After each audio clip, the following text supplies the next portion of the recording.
अस्सलाम वालेकुम, good evening everybody, watching news I, मैं हूं मेहर बुखारी। नाज़रीन, साल 2019 का आखिरी सूरज बहुत सी खुशगवार, गमनाक और तारीखी यादें लिए गहरे पानियों में उतर रहा है। गुजरा एक बरस तारीख के औराक में महफूज तो हो गया, लेकिन इसके चीदा चीदा वाकयात बरसों याद रखे जाएंगे। 2019 के गुजरे इस एक बरस में बतौर सहाफी हमने हर अहम तरीन मौजू को अपने प्रोग्राम का हिस्सा बनाया। मुईशत के उतरते चढ़ते जावियों, सियासत की गुंजलक चालों, एहतजाजों और धरनों से लेकर नैब की गिरफ्तारियों की अदाओं से हवाओं के दोष पर बदलती रिहाइयों तक, अहम तरीन ओहदों की तकर्रियों से गद्दारी के तारीखी फैसलों तक, हमने हर बड़े इशू पर ना सिर्फ नजर रखी बल्कि कोशिश की कि आपको हकीकत से रूशनास कराया जाए। 2019 का आगाज मियां मोहम्मद नवाज शरीफ की इस अपील से हुआ कि जिसमें उन्होंने एहतसाब अदालत से सजा मुअत्तली की दरख्वास्त दायर की। नजर आती और नजर ना आती असूल पसंदी की इस जंग में पूरा साल हुकूमत और अपोजिशन के दरमियान दबाव बढ़ाने की जंग जारी रही। बड़े मियां जिंदान खाने में जिद और हठधर्मी का बुत बने रहे तो छोटे भाई रिलीफ के लिए सरगर्दा। मजमूई लिहाज से ये साल हुकूमत और अपोजिशन दोनों के लिए भारी तरीन साल था। अपोजिशन की बड़ी क़यादत जेलों में तो हुकूमत मुआशी मंजदहार में फंसी दिखाई दी हमें। एहतसाब और इंतकाम की इस बाज़गश में एनआरओ मांगने और एनआरओ ना देने की गर्दान थी। मीडिया की डार्लिंग वफाकी वजीर रेलवे शेख रशीद ने हमारे ही प्रोग्राम में पहली बार इंकशाफ किया कि शहबाज शरीफ के एनआरओ मांगने का सबूत दे सकता हूं। मैं इमरान खान के बारे में श्योर हूं, as sure as eggs are eggs, कि कोई एनआरओ इमरान खान नहीं करेगा जी। और शहबाज शरीफ 90 के जाविये से लेटा हुआ है एनआरओ के लिए। नवाज शरीफ की मैं बात नहीं करता, मैंने अपनी कब्र में जाना है। अगर शहबाज शरीफ मेरे से मुनाजरा करे तो मैं खुदा को अहद और कमिटमेंट दे के ये टीवी पे आ जाए, बताए, मैं ऑन ओथ कहूंगा कि ये सबूत है कि ये एनआरओ मांग रहे हैं, और मैंने खुद सुने और देखे हैं। शेख साहब का दावा जितना बड़ा था उसका रद्द अमल भी उतना ही जानदार था। मतवाले ये मुतालबा करते रहे कि शेख साहब बता दें कि शहबाज शरीफ ने एनआरओ मांगा किससे है। हमारे ही एक प्रोग्राम में लीगी रहनुमा एहसन इकबाल ने इस हवाले से क्या कहा, मुलाहिजा कीजिए। महर, मैं कहता हूं कि इनसे कौन एनआरओ मांग रहा है जरा ये कौम को बताएं, और मुझे ये भी बताएं कि ये कौन सा एनआरओ दे सकते हैं। ये सारे मुकदमे तो अदालतों के अंदर हैं। क्या इमरान अहमद न्याजी किसी अदालती मुकदमे को माफ कर सकता है? क्या ये पाकिस्तान की अदलिया को बदनाम कर रहे हैं कि पाकिस्तान की अदलिया इनकी डिक्टेशन पे काम करती है कि अगर इमरान अहमद न्याजी कहेगा एनआरओ दे दो तो अदलिया उस केस को बंद कर देगी? तो ये तो एक अदलिया को नोटिस लेना चाहिए इमरान न्याजी के इन बयानात का। और दूसरी बात यह है कि चलो हमें एनआरओ ना दो, भाई खुदा के लिए गरीब को रोटी तो दे दो। जबान और बयान की इस लड़ाई में गिरफ्तार अपोजिशन लीडर शहबाज शरीफ 14 फरवरी को रिहा तो हो गए, लेकिन शेख साहब का मियां बरादरान के हवाले से मौकफ बदल गया। तू होता कौन है? तू खुद बहुत बड़ा चोर है शहबाज शरीफ, डाकू है तू। मैं खुदा को गवाह बना के कहता हूं, मैंने राय बदल ली है कि नवाज शरीफ कम चोर है, शहबाज शरीफ बड़ा डाकू है और वेल प्लान डाकू है। मुआशी तौर पर चौक हुए इस मुल्क को आगे बढ़ाने के लिए वफाकी वुज़रा की यके बाद दीगरे ये पेशकश बंद गली में जहां रोशनी का इस्तारा थी, वहीं जिंदान खानों में पड़े सियासी रहनुमाओं के लिए बेहतरीन महफूज रास्ता भी। हुकूमत की ये पेशकश क्या थी और वफाकी वजीर ने मियां नवाज शरीफ पर कितनी बड़ी रकम का इल्जाम लगाया? न्यूज आई के प्रोग्राम का हिस्सा मुलाहिजा कीजिए। ऑफर की है, आज पैसे दे दें, हम प्राइम मिनिस्टर से मिन्नत कराकर कौम की लूटी दौलत दे दें, जिस जगह मुल्क में ले जाना ले जाए, पैसे वापस कर दें। पैसे वापस किए बगैर तो सवाल ही पैदा नहीं होगा। जमीन आसमान एक हो जाए, वजारत चली जाए, सदारत चली जाए, हुकूमत चली जाए, जान चली जाए, हम एक इंच पीछे नहीं हटेंगे। मियां नवाज शरीफ पे कितने पैसों का इल्जाम है? कितने हजार, कितने अरब, कितने करोड़ उन्होंने देने हैं?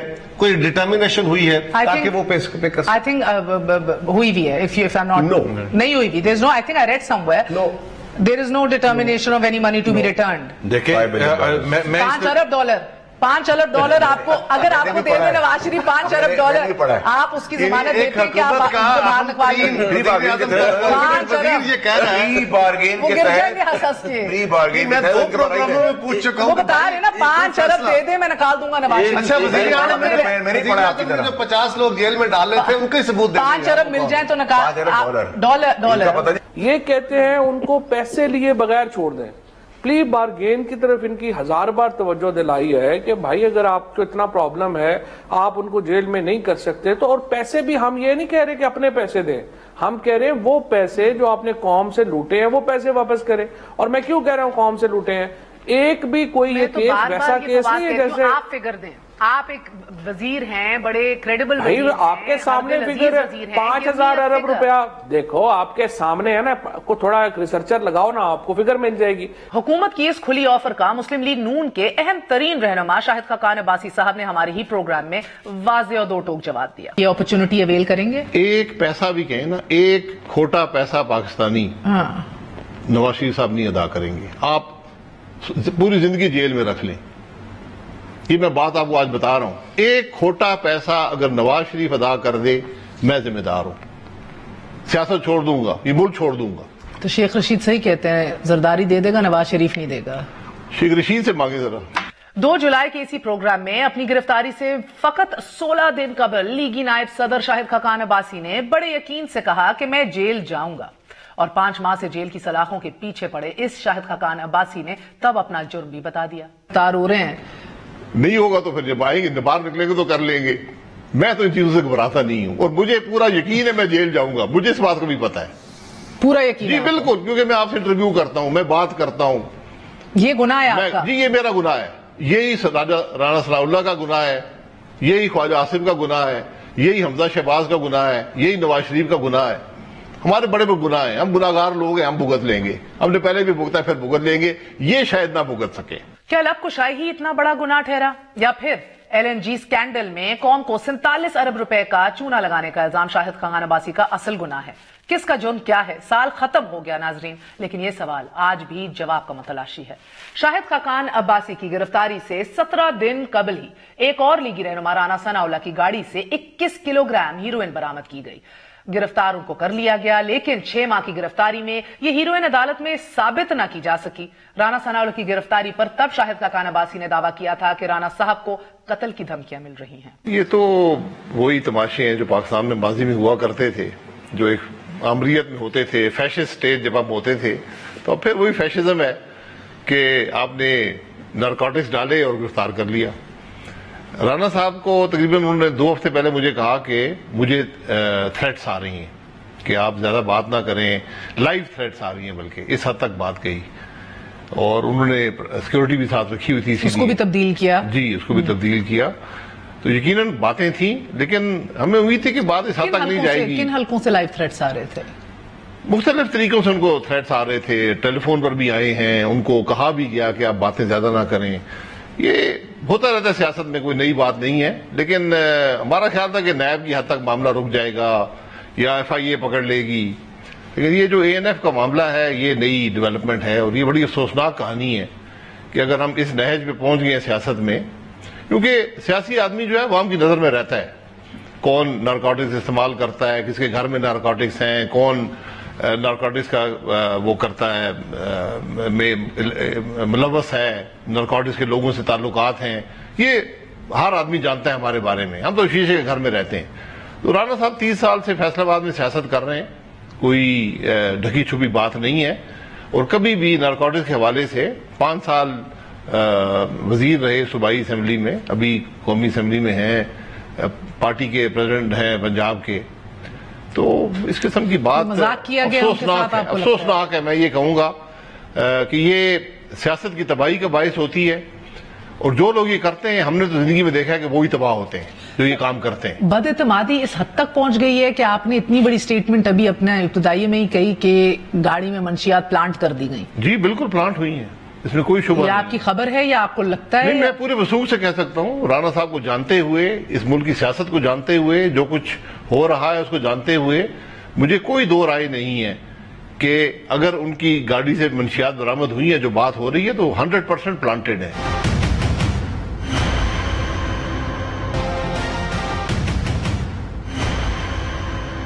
जुलाई के इसी महीने में जब लीगी रहनुमाओं पर सियासी जमीन तंग हो रही थी, मरियम नवाज ने एक धमाकाखेज प्रेस कॉन्फ्रेंस में जज की मुबैना वीडियो रिलीज कर दी। अल अजीजिया रेफरेंस में मियां नवाज शरीफ को सजा सुनाने वाले जस्टिस अरशद मलिक की इस मुबैना वीडियो से रिलीफ का सहारा लेने की कोशिश तो हो गई, लेकिन एहतसाब अदालत में तहकीकात के बावजूद ये केस आज तक किसी इंजाम को नहीं पहुंच पाया। हमारे ही प्रोग्राम में lieutenant general retired Amjad Shoaib ने PMLN पर जज को इस्तेमाल करने का बाकायदा इल्जाम लगाया।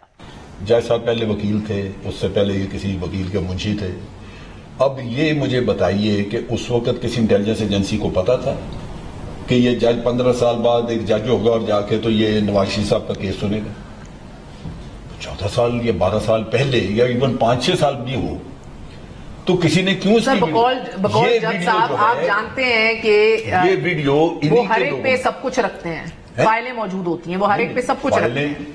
ये आदमी तो अब आके प्रोमिनेंट हुआ जब इसके पास केस आया। उससे पहले ये वकील था, जज बनने से पहले, वकील से पहले ये मतलब ये एक लोअर साइड से बंदा उठा है और इसने तरक्की की है पढ़ लिख के। तो 12-14 साल पहले तो इसका नामो निशान नहीं था कहीं। अच्छा, अगर एक बात है, मेरे अकाउंट के मुताबिक ये 2 साल पहले की भी एक वीडियो है। अगर 2 साल से तो पहले नामो निशान था ना, अभी भी हाई प्रोफाइल केसेस सुन रहे हैं। 2 साल भी केस उसके पास ये नहीं। जरदारी साहब के सुन रहे हैं अभी और मजीद सुन रहे हैं। के तो केस आपने देखा है, वो तो फोटोकॉपी भी आपका बेसिकली आपने एक सेकंड, मैं ये कह रहा हूं, आपकी रीजनिंग ये है कि कल को तो ही वाज नथिंग बिग, तो हम उसके ऊपर क्यों इन्वेस्टिगेशन करके फाइल लें? क्यों किसी ने करनी है, उसकी वीडियो शीडियो रिकॉर्ड करनी है कि जब उसके साथ किसी को काम ही नहीं है, वो किसी हैसियत में ही नहीं है, तो उससे क्यों किया जाएगा कि कोई ऐसे काम कराया जाए या ऐसी कोई वीडियो की जाए? दूसरी बात यह है कि एक और भी वर्जन इसमें एक और भी चीज सामने आती है। सर मैं एक और आपको करेक्शन कर दूं, अगेन हमारे जराये के मुताबिक ये वीडियो उनकी उसी ग्रुप ऑफ सर्कल में से एक दोस्त ने बनाई है, यही तो बता जिसके साथ उठना बैठना, और अगेन नेशनल टेलीविजन पे आई कांट टेल यू क्या क्या था, मगर उसी ने फिर आके बिकॉज उनकी दोस्ती पीपल्स पार्टी की भी एक बंदे से, इन्होंने नून लीग ने यूज किया उसको ब्लैकमेल करने के लिए। ये खारिजुल इम्कान क्यों है कि एजेंसीज ने भी खरीद ली होगी वो वीडियो, या उन तक भी मौसूल हो गई होगी? बेचने वाला तो मौजूद था मार्केट में।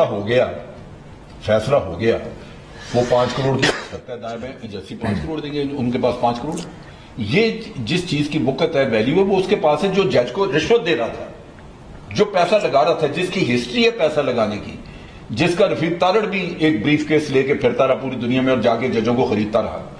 ये वो है जो जजों को, अदारों को हमेशा इन्फ्लुएंस करते रहे हैं। ये जस्टिस कयूम वाला ग्रुप है, वो लोग हैं। हुकूमत और नून लीग की इस खींचातानी में मगर तब पाकिस्तान पीपल्स पार्टी हुकूमत की कुर्बतों की आसीर रही। बलोचिस्तान हुकूमत के कयाम और चेयरमैन सेनेट के इंतखाब पर हुकूमत की दरपर्दा हमायत करने वाली पाकिस्तान पीपल्स पार्टी की आंखें तब खुली कि जब जाली अकाउंट्स केस में आसिफ अली जरदारी को गिरफ्तार कर लिया गया। मगर इससे पहले पीपल्स पार्टी के चौधरी मंजूर ने हमारे प्रोग्राम में कहा कि जरदारी साहब तो बहाना है, बिलावल असल निशाना है। आपको याद है 27 को मैंने ही वहां पे नारा लगाया था कि जरदारी साहब बहाना है, बिलावल असल निशाना है। और वो बिलावल, अच्छा बिलावल जी तो यस मासूमियत का सर्टिफिकेट थमा दिया गया है इनकी तरफ से ना, निशाना जो असल तरफ है, से नहीं, सुप्रीम कोर्ट की तरफ नहीं, से। नहीं, नहीं, अब सुप्रीम हम कोर्ट कहां से आ गए? मेरी एक गुजारिश सुन लेना, मेरी एक गुजारिश सुन लेना। उन्होंने सुप्रीम कोर्ट ने कहा ना कि वो मासूम है और वो तो अपनी मां की लेगेसी लेकर चल रहे हैं, तो उसको क्यों आप जबरदस्ती घुसेड़ रहे हैं? उसने किया क्या है? कोई बिजनेस किया है? क्या किया है उसने? कोई किसका निशाना है असल? अगर जरदारी बहाने और असल निशाना बिलावल ही है तो किसका निशाना है? मासूमियत का सर्टिफिकेट तो थमा दिया सुप्रीम कोर्ट ने। नहीं, सुप्रीम कोर्ट ने दिया है ना, जिनका निशाना है इनका गवर्नमेंट का, चूंकि उनको नजर क्या आ रहा है, आगे कौन है, उनको इनकी बदनीयती नजर आ गई ना सिर्फ एक बदनीयती, ये ऐसे ही है जैसे एहतसाब रहमान नहीं था। हाँ। उसने भी जो सारा कुछ किया था, तो अल्टीमेटली फंसाया किसको था? मियां नवाज शरीफ को लाकर उन्हीं कवानीन के साथ। तो और ये जो मयार सेट कर रहे हैं, जी मैं कहती हूँ सैफुर रहमान की तो ऑडियो टेप भी पकड़ी गई, वो बाद में भी आपको मिला, इनकी भी पकड़ी जाएंगी। मसलन मैं आपको चलो आज मैं तो खुश हो रही हूँ, बैठे हैं, टू मच क्रेडिट, मेरी गुजारिश जी जी। मसलन मेरे पास एक क्रेडिबल इंफॉर्मेशन है कि ये रिपोर्ट जेआईटी के लोगों ने नहीं लिखी, इन्होंने एक वकला की टीम बनाई थी, उसने लिखी है। सही खबर है मेरी, खबर मैं दे रहा हूं। ये डिनाई करें, ये डिनाई करें। अच्छा मैं एक मिनट बात सुन लें। इन्होंने बैठकर लिखवाई, और मुझे ये नहीं पता कि इनकी लीगल हैसियत क्या है। शहजाद अकबर ने लिखवाई। जी बिल्कुल। और मैं ये भी कह रहा हूं कि मुझे नहीं पता इनकी लीगल हैसियत क्या है। चलो वो तो एहतसाब एक्ट बना था, अब एक नैब है, नैब अपना काम कर रही है, इनका कोई किसी एक्ट के जरिए ये बैठे हैं यहां पे, किस कानून के तहत ये सारा कुछ कर रहे हैं। गिरफ्तारियों के इस मौसम में जहां सियासतदानों पे अरसा हयात तंग था, वहीं साबिक वजीर आजम मियां नवाज शरीफ के मुशीर और एक अरसे तक शोबा सहाफत और तदरीस से वाबस्ता रहने वाली शख्सियत इरफान सिद्दीकी को किरायादार एक्ट पर घर से उठा लिया गया। नाज़रीन, इरफान सिद्दीकी की गिरफ्तारी पर सिविल सोसाइटी की तरफ से शदीद रद्द-ए-अमल तो सामने आया, और हमारे प्रोग्राम के अंदर इरफान सिद्दीकी साहब ने जहां गिरफ्तारी का अहवाल बताया, वहीं वजीर आजम इमरान खान को एक पैगाम भी दिया। टार्चर सेल के अंदर बैठना या बिठाना या लटाना या सुलाना या जो रवैया है, मैं उसे भूल गया हूं बिल्कुल। मुझे सिर्फ वो मंजर सताता रहता है जो रात को 12-14 गाड़ियां मेरे घर का घेरा करके और पूरी गली मोहल्ले जमा हो जाते हैं कि पता नहीं किसी दहशतगर्द को पकड़ने आए हैं, कोई राह का एजेंट हो गया है। मैं उस लम्हे को फरामोश नहीं करता, वो मेरे जहन की लौ पे नक्श होके रह गया है, और वो शायद इस तारीख की किताब के ऊपर भी नक्श होके रह गया है। ये दौर गुजर जाएगा, इमरान खान साहब भी वजारत उज़्मा से एक ना एक दिन फारिग हो जाएंगे, वक्त ऐसे ही चलता रहता है। मुझे किंग अब्दुल अजीज के जो शाह फैसल थे, फैसल बिन अब्दुल अजीज, उनके बारे में है कि उन्होंने जहां जिस कुर्सी पे बैठते थे उसके सामने एक कतबा लगा के रखा हुआ था, और उस कतबे पे लिखा हुआ था कि अगर बादशाह दायमी होती, यानी हमेशा रहने वाली चीज होती, तो तू इस कुर्सी पे कैसे बैठता। तो ये जहन में रखना चाहिए कि मुझसे पहला बादशाह चला गया है तो मैं हमेशा नहीं रहूंगा, लेकिन ये रिवायात जो वो रकम करके जाएंगे या कोई और उनके नाम पे रकम करके जाएगा, वो उनकी तारीख का और उनके इस दौर का हिस्सा बन जाएंगी, और इन पे उन्हें कल शर्मिंदगी हो। वुज़रा के पैसे वापस करने और वजीर आजम के एनआरओ ना देने के दावे एक तरफ, तो दूसरी तरफ मियां साहब की जेल में बिगड़ती तबीयत ने मामले में रहमदिली का जज्बा पैदा कर दिया। मैंने सदर मुमलिकत आरिफ अलवी से जब नवाज शरीफ को सदारती माफी देने के हवाले से इम्कानात पूछे, बड़ा दो टोक जवाब आया। सदर पाकिस्तान का शायद अंदर का इंसाफियन जाग उठा। आइन ये भी कहता है ना, you will apply your mind, तो आपका mind I am applying my mind not on presidential advice, जो आइन मुझको कहता है, हाँ, बहुत सारी चीजों में कहता है अप्लाई योर माइंड। आपका अपना दिल या दिमाग क्या कहता है इस हवाले से? मेरा अपना दिल और दिमाग कहता है कि हर मासूम के साथ वो रियायत होनी चाहिए जो हम एक्सटेंड कर सकें हर एक के साथ। तो आप सबको देंगे वरना किसी एक को नहीं देंगे? देयर इज नो, मतलब उसूल तो यही है ना। हाँ। तो आप रिकमेंडेशंस कर दे, नहीं इसको ज्यादा दे दो, इसको कम दे दो। आइन तो फिर राइट ऑफ लाइफ की भी बात करता है। आइन जो है, नहीं, आइन ये बात बड़ी कहता है, आइन के फंडामेंटल्स के अंदर ये है कि you can not discriminate between people. But he is a third time prime minister, जिस तरह सदारती इस्तिस्ना आपको भी हासिल है, वजीर आजम को भी एज प्राइम मिनिस्टर उनको of course perks and privileges हासिल हैं। So as a third time prime minister, this is what you're dealing with. So as a head of the state, I agree, कानून में डाल दें, खत्म हो गया ना, यही चीज डाल देना कि जो 1 टाइम प्राइम मिनिस्टर हो उसको इतनी चीजों की इजाजत हो। हाँ। जो 2 टाइम्स प्राइम मिनिस्टर हो जाए उसकी ये इजाजत हो, जो 3 टाइम प्राइम मिनिस्टर हो जाए उसकी वो इजाजत हो। तो मुझे भी कुछ मिल जाएंगी इजाजतें इस किस्म की कि ये मैं कर सकता हूँ। And I really hoped कि आज सदर पाकिस्तान कहते कि I want to see Nawaz Sharif going out for his treatment। होता तो फिर महसूस होता ना कि हम सबका सदर है और हमदर्दी बुनियादों के ऊपर ये काम होगा, क्योंकि ये this is not a compromising सदर, sorry, can not do that. वो हुकूमत जो मियां साहब का पेट फाड़कर पैसे निकालना चाहती थी, प्लेटलेट्स की कमी पर इससे पहले मियां साहब को अस्पताल मुंतकिल करना पड़ा, फिर काबीना ने ECL से नाम निकाला और फिर अदालत के फैसले की रोशनी में दियार गैर में इलाज के लिए रवाना हो गए। नवाज शरीफ की बैरून मुल्क रवानगी पर हमने तब वफाकी वजीर दाखिला एजाज शाह के सामने जब यही सवाल रखा तो उन्होंने दाल में कुछ काला है या इशारा देते हुए किसी अंडरस्टैंडिंग के हवाले से क्या बात की, मुलायजा कीजिए। मैं फौजी में सीधी बात करता हूं, अगर मियां नवाज शरीफ साहब बीमारों की तरह बाहर जाते ना तो किसी ने भी नहीं पूछना था। स्ट्रेचर पे हॉस्पिटल में गाउन पहना होता, तो कुर्सी पर ही बैठ जाते। अच्छा, you know, so the way he is gone, the way whatever is the events are happening, it is not the government, it is not the Nawaz League, it is the public questioning people. The events, how it happens now from onward, that will dictate what happened. You know, you understand? But do you think something happened? Definitely, there was a disparity between the reports and the behavior. اس سے زیادہ میں بھی کیا کہہ سکتا ہوں. آپ کو ویسے ٹھیک ہے نا. نہیں میں آپ کو یہ بتاؤں جہاں سے ایونٹ جب انفولڈ ہو رہا ہے ابھی ماشاءاللہ, یعنی کہ آپ کو لگتا ہے کہ is it possible at all, is it possible کہ یہ سیمپل سواپنگ ہوئی ہو یا رپورٹس میں گڑبڑ؟ آئی ہیو نو, دیکھیں نا میرے پاس کوئی بیسک نالج ہو تو میں تو آپ کو کمنٹ کر سکتا ہوں نا. اگر میرے پاس نالج نہیں ہے, دوسرا یہ ہے کہ I was not involved in this, in his بیماری. Let's say as an interior minister, اگر مجھے کوئی کہتا کہ as Brigadier Ijaz Shah, as a Brigadier Ijaz Shah بھی کہتا تو I would have found it. Found it? Yes sir. Found what? میرا مطلب ہے کہ جو ابھی ڈاؤٹ ہے نا یہ نہیں ہونے تھے. میاں صاحب کی رہائی کے بعد مریم نواز کو بھی ضمانت مل گئی. بعد ازاں بیرون ملک والد صاحب کے پاس جانے کے لیے نام ECL سے نکالنے کی درخواست بھی کر دی. لیکن میاں صاحب کے معاملے پر خفت اٹھانے والی کابینہ نے اس بار مریم نواز کا نام ECL سے نہ نکالنے کا فیصلہ کر لیا. 4 ہفتے بعد میں آپ کو بتاتا ہوں, اور ایکسٹینشن ہوگی, پھر اور ایکسٹینشن ہوگی, پھر اور ایکسٹینشن ہوگی, پھر ایکسٹینشن, پھر حسب حال حسب ضرورت شاید کون دے گا. سنیں نا, مریم نواز صاحبہ کو جانے کی باری آئے گی, اس کے علاج کے اندر ان کی بڑی ذمہ داری آ جائے گی پوری دنیا کے اندر سے. ہم وہ ECL میں ہم اس کو روکیں گے. ڈاکٹر صاحب, مریم بی بی کی بھی خبر ہے جمعرات تک پٹیشن آ جائے گی کہ تیمارداری کے لیے, کیونکہ وہ والد کی ساری رپورٹس بھی سمجھتی ہیں, پوری ہیلتھ کنڈیشن سمجھتی ہیں, تو ان کو جانے دیا جائے باہر. باقی کی جو اولاد ہے ان کے والد نہیں تھے وہ, ماشاءاللہ 2 بیٹے ہیں, 1 بیٹی ہے, 2 داماد ہیں, سمدھی ہیں, وہ باقی سارے صرف مریم بی بی ان کا علاج کراتی تھی.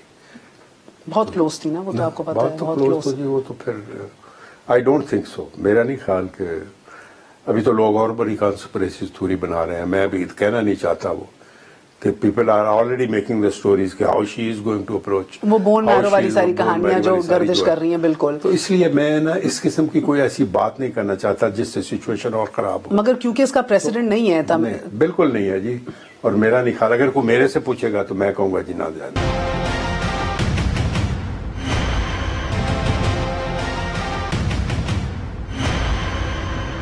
2019 میں حکومت نے جہاں ایک طرف بیک وقت سیاسی محاذ کھول لیے, وہیں حکومت کو ایک اور بڑے محاذ کا سامنا تھا. بالاکوٹ پر بھارتی حملے کے بعد پاک فوج کے دندان شکن جواب نے 2 بھارتی جنگی طیاروں کو نہ صرف مار گرایا بلکہ ایک پائلٹ بھی گرفتار کر لیا. ابھی نندن کی پاکستان میں چائے کی چسکیوں نے بھارت میں صف ماتم بچھا دی. تو ادھر کلبھشن یادو کے معاملے پر عالمی عدالت انصاف میں ہزیمت کی کالک بھی ملی تھی. کلبھشن کیس کی کوریج کے لیے ہم ہیگ بھی گئے اور بھارتی میڈیا کو انٹرویو میں ریکارڈ کی درستگی بھی کی. The arguments are going to be very tough. India has come all prepared. What is Pakistan's argument on the jurisdiction itself, or for that matter, the fact that Vienna Convention has been flouted? I think the case is indeed going to be really interesting. Pakistan itself is also amply prepared. In fact, we believe that Pakistan has a foolproof case. For 2-3 facts alone, I mean, to begin with, he was caught from Balochistan and not as India is contesting from Iran, because India hasn't made good on those claims as to how he was kidnapped, what he was doing there exactly, or given details of his company, which seems to have no transactions on record, seems to be a ghost company. So none of that has been shared. And then also the fact that I think the biggest cornerstone might essentially be the fact that he had a authentic Indian passport with a cover-up name of Hussain Mubarak Patel, which he used at least 17 times to enter and exit India without any of the authorities noticing, without anybody actually looking into that. That has been brought up time and again, not just by Pakistan, but from within India itself. A lot of journalists have raised that question, and every time the official response has been that, this is just propaganda, you should not look into that, it could be just a forgery, case of forgery. But independent experts, UK-based independent experts of great repute as well, also said the same thing, that it's an Indian authentic passport. And another big point being that if he was a serving naval officer, the Gazette alone should have all possible records of his commissioning, of his retirement, of his pension, all of which records are not available in the Gazette or officially provided by India at any level at all. پاک بھارت کشیدہ تر اس ماحول میں سفارتی محاذ پر دو بدو کی کیفیت تھی. تو मकबूजा कश्मीर में भारत के जुल्म और सितम का सिलसिला जारी। अक़वाम मुत्तहिदा में वजीर आजम पाकिस्तान इमरान खान के दबंग खिताब ने जहां नाकिदीन के मुंह बंद करवा दिए, वहीं वजीर आजम के गैर संजीदा बयानात को हरफ तनकीद भी बनाया गया। आई थिंक CFR में जो रिमार्केबल बात रही है, जो पाकिस्तानियों के ज़हनों में हमेशा रहेगी, वो ये है कि प्राइम मिनिस्टर इमरान खान ने ये कहा कि ISI और पाकिस्तान आर्मी ने अल-कायदा को ट्रेन किया। देखिए, I don't want to actually didn't hear Al-Qaeda. Did he say Al-Qaeda? He said Al-Qaeda specifically. Okay, I was listening, मैंने Al-Qaeda नहीं सुना. Who has defended Pakistan's case for years on the fact that post Tora Bora हमने Al-Qaeda को diminish किया इस area से. जी जी. हमने Al-Qaeda में, and ये US खुद recognize करता है. So you know, but do you think ये slip of tongue हो सकता था? नहीं, उनके हिस्ट्री के लेसन बहुत खराब हैं. He should stick to notes and he should not go on, you know, these tracks where he, frankly speaking, doesn't know what he's talking about. And you cannot implicate your own institution. And I'm not saying, you know, ये बहुत इसके भारी असरात होते हैं मेहरबानी करके। Opposition की ये तनकीद और हुकूमत की अपनी ही वजाहतें थी। न्यूज आय से इजहार ख्याल में शाह महमूद कुरैशी वजीर खारजा ने वजीर आजम के इस बयान की वजाहत कुछ यूं दी। What would you look at this as? A slip of tongue? I mean, it's end of the day it is implicating our own institutions. ये तो बड़ी खतरनाक बयान है। मिसकंस्ट्रू, देखिए वो भी मेहर बीबी मिसकंस्ट्रू किया गया है। वो एक तारीखी हवाला दे रहे थे कि उस जमाने में जब अमेरिका फंड कर रहा था, CIA वसाइल मुहैया कर रहे थे सोवियत यूनियन के इनखला के वक्त में, तो ये ट्रेनिंग हो रही थी। उस वक्त तो बिल्कुल अल-कायदा की बात नहीं थी, तो उसको आउट ऑफ कॉन्टेक्स्ट कोट कर दिया जाता है। कई दफा आप जानते हैं इंडियन मीडिया इस वक्त इतने दबाव में है कि वो जुमले पे करता है। मिसाल के तौर पर आप देखिए, मैंने एक स्टेटमेंट दिया था ह्यूमन राइट्स काउंसिल में, पूरा मेरा छपा हुआ स्टेटमेंट है, हर जगह मैंने इंडियन ऑक्यूपाइड कश्मीर का जिक्र किया। जब एक रिपोर्टर से जब मैंने बात कर रहा था तो मैं ऑक्यूपाइड का लफ्ज इस्तेमाल नहीं कर सका, तो इंडिया ने उसको पिक कर लिया और फिर कुछ हमारे नादान दोस्त हैं उन्होंने उसको और हवा दी। तो पहले आपने देखना होता है, पूरे तनाजर को देखना होता है, उसमें से एक जुमला और एक लफ्ज आप खींच लें तो आप उसको मिसकंस्ट्रू कर सकते हैं, डिस्टॉर्ट कर। इसी बरस करतारपुर राहदारी इफ्तिताह के तारीखी इक़दाम पर जहां हुकूमत ने दाखिली और खारजी सतह पर नेकनामी कमाई, वहीं मकबूजा वादी पर भारतीय सरकार का आइन के आर्टिकल 370 के खात्मे पर रियासत पाकिस्तान की सफारती कोशिशों को शदीद तनकीद का निशाना बनाया गया। हुकूमत को खारजी महाज पर इन चैलेंजेस का सामना था तो दाखिली महाज पर मुईशत का इस्तेहकाम दस्तरस से बाहर।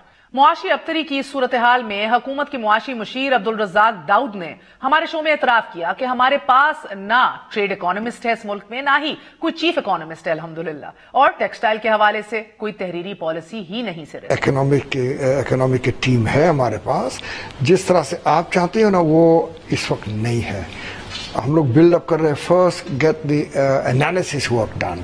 तो एक इकोनॉमिस्ट आ गए हैं टू बिल्ड द एनालिसिस। जब तक एनालिसिस नहीं होगा ना देन यू कांट। ये एनालिसिस अभी कौन कर रहे हैं? DMG अफसरान वगैरह कर रहे हैं? नहीं, we have young people from universities, NUST से, लम से, इधर से, we are getting a whole team of people. तो जैसे फॉर इंस्टेंस प्लानिंग कमीशन के अंदर भी चीफ इकोनॉमिस्ट नहीं है, आपके पास ट्रेड इकोनॉमिस्ट नहीं है। These are the people you are now holding it. We are now doing it, it's taking time but we will be developing it. 5 साल का कोई इंडस्ट्री रिवाइवल का कोई पेपर मुझे कहीं मिलेगा? I have gone to my wits and trying to search and research and take out something on paper, कोई white paper for a policy for instance.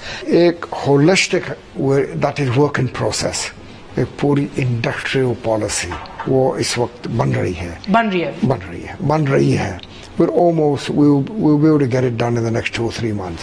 लेकिन टेक्सटाइल की, it will now for this year, textile की 5 साल की बन रही थी। It finished on the 30th of June. तो अगले 5 साल की वो तकरीबन by the end of this month वो तैयार हो जाएगी।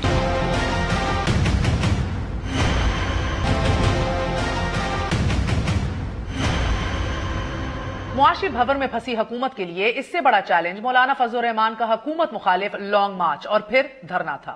ये धरना एक ऐसे वक्त पे दिया जा रहा था जब आर्मी चीफ की मुद्दत मुलाजमत भी खत्म हो रही थी। मौलाना के लॉन्ग मार्च और जज्बाती रवैया देखकर यूं लग रहा था कि हुकूमत के दिन गिने जा चुके हैं। دھرنے کے دوران ہم نے جب کنٹینر پر مولانا فضل الرحمان صاحب کا انٹرویو کیا تو مولانا کے ارادے دیکھ کر مجھے جمہوریت ڈھولتی ہوئی دکھائی دی. اگر یہ نہ مانیں ان مطالبات کو تو آپ انڈیفینیٹلی بیٹھنے کو تیار ہیں؟ افراتفری ہوگی ملک کے اندر, پھر فتنے پچیں گے, کیا ہوگا کیا نہیں ہوگا, کچھ نہیں کہا جا سکتا. سر اس بات کے اوپر آپ کو پتہ ہے یہ کہا جاتا ہے حکومت کی طرف سے کہ اگر وہ افراتفری کی بات ہوئی تو تن کے رکھ دیں گے. او خدایا, اس سے ہم ڈرتے تو یہاں آتے. اللہ خیر کرے سر, کیا ملک متحمل ہے؟ ہمارے بارے میں کہہ رہے ہیں یا ہم ان کے بارے میں کہہ رہے ہیں؟ آپ لا انفورسنگ ایجنسیز, رینجرز کے اوپر بھی حملہ کر سکتے ہیں. ہم حملہ نہیں کریں گے, ہم گولیاں کھائیں گے, شہادتیں لیں گے اور یہاں سے لاشیں اٹھائیں گے اور جائیں گے نہیں اس طریقے سے. آپ کیا سمجھتے ہیں ہمیں؟ ملک اس کا متحمل ہے؟ ملک متحمل نہیں ہے تو پھر جائیں, فارغ کریں ملک کو.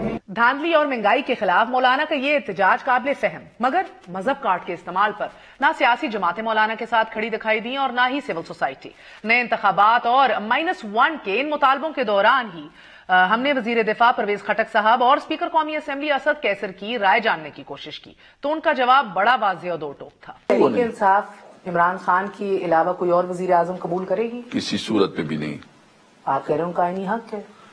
نہیں کہ مگر آپ پھر بھی پیچھے آئے جو عمران خان کے ساتھ ہے, عمران خان اس پارٹی کا سب کچھ ہے. شاہ محمود قریشی نہیں ہو سکتے یا آپ اس بات پہ آپ سوچ بھی نہیں سکتے. آپ آنے والے دنوں میں کوئی ان ہاؤس تبدیلی کے اوپر یا ووٹ آف نو کانفیڈنس کے اوپر دیکھ رہے ہیں کام ہوتے ہیں؟ نہیں, نظر آتا ہی نہیں. ہمارے پاس میجورٹی ہے. میں ویری ریزر شارپ میجورٹی. کس طرح کی میجورٹی ہے؟ 4 بندے اٹھا کے ادھر کر دیں گے. ہم نے ایک حکومت 88 میں ہم نے 1 ووٹ پہ چلائی ہے 4 سال, اور یہ بھی چلا لیں گے.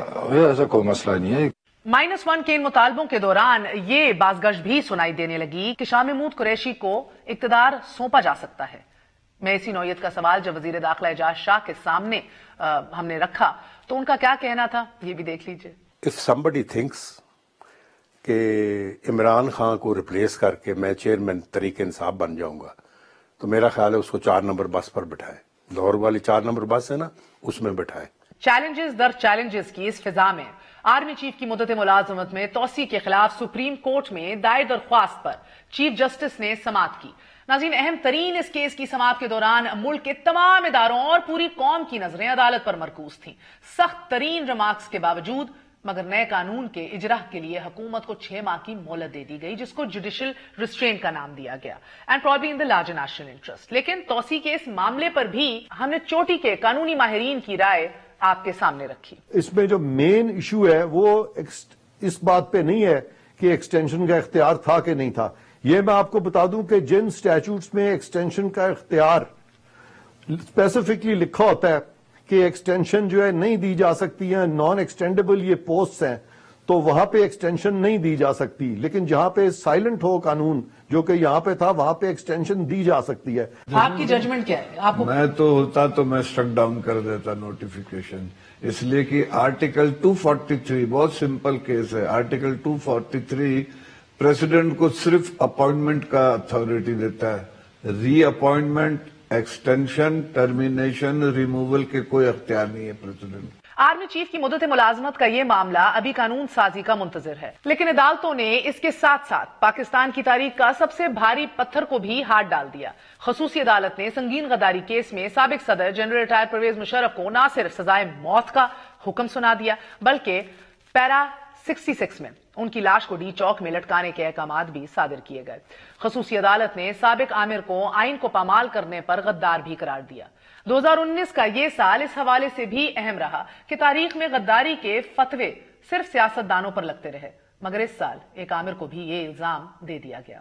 مگر اس جمہوری دور میں اہل صحافت کو بھی اپنے ضمیر اور ظرف کی اوقات کا پتہ چل گیا کہ جہاں بہت کچھ کہنے کے باوجود زبان بندی ہی اس ملک کی بہتری کا نسخہ کیمیا ٹھہرا. پرویز مشرف کو غدار قرار دینے پر جہاں عسکری حکام میں غم و غصہ پھیلا, وہیں ہم نے دیکھا کہ حکومتی وزراء کا لب و لہجہ بھی تلخ ہو گیا. اسی حوالے سے وفاقی وزیر داخلہ اعجاز شاہ نے انٹرویو میں بڑے دو ٹوک موقف اختیار کیا اینڈ ویری اناپولوجیٹکلی. ان فیکٹ یہ اتنا غلط ہے کہ میں جس کو ایکسپلین نہیں کر سکتا. اتنا غلط ہے. The man who has been with you, the man who has been the chief of army staff, the man who has fought 2 wars for you, the man who is a decorated soldier. The man جس نے آئین پامال کیا, the man جس نے ججز کو نظر بند کیا. کوئی جج نظر بند نہیں ہوا تھا. ایسے ابھی ایک اور کنٹروورسی میں یہ کہہ رہا ہوں نا کہ مجھے نہ پھنسا دیجیے گا. کرپشن زیادہ بڑا گناہ اور سن ہے یا آئین شکنی یا غداری؟ تو آپ کیا کہیں گے؟ میرے خیال کے مطابق دیکھیں غداری جو ہے نا یہ تو ویسے ہی ایک اس بندے کو جس نے اپنا بلڈ دیا ہو for the security of this country اس کو غدار کہنا یہ تو ویسے ہی ظلم ہے. آئین شکن کہہ لیں چلیں. یہ نہیں سمجھ یہ لفظ کے اوپر ہی مجھے تو اعتراض. ٹھیک ہے آئین شکن کہہ لیں آپ. دونوں خراب ہیں. ایکول ہیں. ہاں دونوں ایکول ہی ہیں. 2019 کا یہ سال اپنی تلخ و شیریں یادیں لیے آج ہم سے رخصت ہو رہا ہے، لیکن سیاسی، معاشی، داخلی اور خارجی محاذ پر بے شمار چیلنجز کے ساتھ ہم اور حکومت 2020 میں داخل ہو رہے ہیں. ناظرین، اس گزرے سال میں پارلیمان سے یہ شکوہ بھی رہا کہ انہوں نے قانون سازی نہیں کی، سرے سے نہیں کی. صدر مملکت کا منتخب نمائندگان کے لیے ایک بڑا واضح پیغام رہا، بڑا دو ٹوک، بڑا جارحانہ، اور شاید اسی دعا کے ساتھ کہ صدر مملکت کے اس گلے شکوے کو دل سے لگایا جائے اور اپنی درستگی کی جائے. یہ قانون کیوں نہیں پاس کر رہے؟ یہ ملک بغیر قانون کے چلے گا؟ آپ پوچھ رہے ہیں؟ میں پوچھ رہا ہوں. یہ قانون کے بغیر چلے گا ملک؟ قانون بناؤ. Why don't you work? Why are they fighting it out all the time? They're throwing the kitchen sink at each other. ٹھک آرڈیننس دیتے ہیں نا، اس سے ہماری جمہوریت کی صحت ہمیں پتہ لگتی ہے کہ کتنی افسوسناک کیفیت ہے پارلیمنٹ کی. Do you agree? I am saying it. ہم دعا گو رہیں گے کہ سال 2020 اللہ تعالی ہم سب کو اپنے ذومان میں رکھے، زندگی، جان، مال کا تحفظ، ریاست ہمیں بھی فراہم کرے، اور ساتھ ایوان میں پارلیمان کو عزت اور وقار دی جائے اور اس میں قانون سازی کی جائے. Take care of yourselves. A very happy new year to all of you. Good night. Allah Hafiz.